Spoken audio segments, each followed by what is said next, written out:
ஆண்டவராகிய இயேசு கிறிஸ்து நாமத்தினாலே வாழ்த்துக்கள். தினமும் ஒரு ஜெப விண்ணப்பம் நம்ம ஜெபித்துக் கொண்டு வருகிறோம். இந்த நாளிலும் ஆண்டவர் சமூகத்துல முக்கியமான ஜெப குறிப்பை நாம் வைக்க இருக்கிறோம்.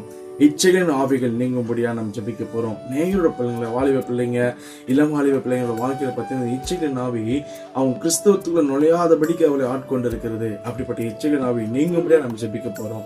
ஜெபம் செய்யலாம். எங்களை அதிகமாக நேசம் அப்படி நம்ம துதிக்கிறோம், ஸ்தோத்திரிக்கிறோம். இந்த நாளிலும் தகப்பனே ஆண்டவரே, அப்பா இந்த வேலையிலும் முக்கியமான ஒரு மன்றாட்டு ஜெபத்துல நம்ம சமூகத்துல அந்த விண்ணப்பத்தை வைக்கிறோம். ஆண்டவரே, இந்த இச்சைகளின் ஆவிகள் எங்களை விட்டு நீங்கும்படியா என் இடத்துல ஒப்பு கொடுத்து ஜெபிக்கிறோம். ஆண்டவரே, சில காரியங்களை பார்த்தீங்கன்னா, ஐயோ நான் இந்த பாவம் செய்யக்கூடாது நினைக்கிறேன், இந்த இச்சையில இருக்கக்கூடாது நினைக்கிறேன், ஆனால் இதுல என்னால மீள முடியலன்னு சொல்லி எந்த பிள்ளைகள்லாம் உங்க இடத்துல ஒப்பு கொடுக்கிறார்களோ, இப்பொழுது இந்த வேலைகள் அந்த வாலிப பிள்ளைகளோட அந்த இச்சைகளின் ஆவிகள் நீங்கும்படியா ஒப்பு கொடுத்து ஜெபிக்கிறோம். தேவன் அவர்களை சுத்திகரிப்பு போறதற்காக நன்றி செலுத்தி ஜெபிக்கிறோம். ஆண்டவரே, உம்முடைய சுத்திகரிப்பு முக்கியம். ஆண்டவரே, நீங்க அருள்வீராக ஒப்பு கொடுக்கிறோம். யாரெல்லாம் இந்த காணொலி பார்த்து கொண்டு அப்பா இந்த இச்சை ஆவிகள் என்னட்டு நீங்காம இருக்கிறதே சொல்லி உம்மிடத்துல மன்றாடி கொண்டு இருக்கிறார்களோ, இப்பொழுது இயேசுவின் நாமத்தால் இச்சைகள் ஆவிகள் நீங்கும்படியாக ஒப்பு கொடுத்து ஜெபிக்கிறோம்.